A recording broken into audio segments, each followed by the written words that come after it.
Israel's Prime Minister Benjamin Netanyahu has denied his government intends to permanently occupy the Gaza Strip.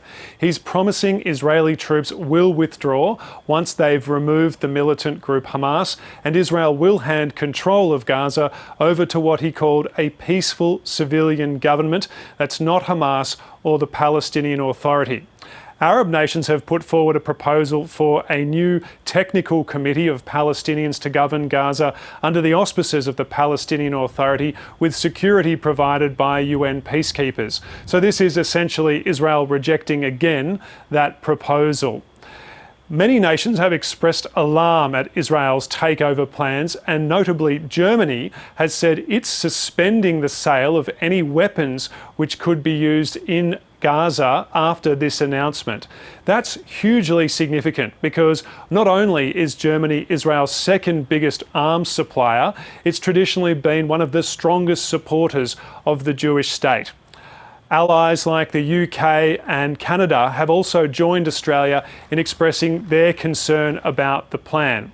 The United Nations is warning that it runs contrary to a ruling from the International Court of Justice, which says Israel must withdraw from all of the occupied territories, including the West Bank and Gaza. And it's also very, very concerned about the effects of this move. On all evidence to date, this further escalation will result in more massive forced displacement, more killing, more unbearable suffering, senseless destruction and atrocity crimes. The war in Gaza must end now. Palestinian representatives are begging the international community to finally intervene and force Israel to withdraw.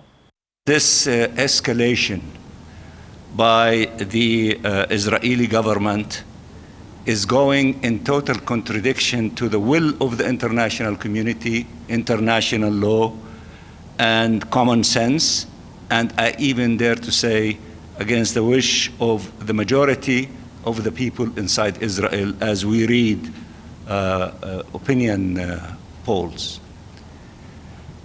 Therefore, it is the duty of the international community to act. At the moment, there's been no change on the ground in Gaza. In fact, people there are telling us conditions are actually a little bit better because Israel's allowed merchants to bring in food to the Strip for the first time in months. So prices are dropping and people are able to buy things like cheese and sugar, which they haven't eaten in such a long time because they couldn't afford. But Israel's military says it's preparing to execute the government's plans despite its objections, so this might be just a very brief respite before things get worse.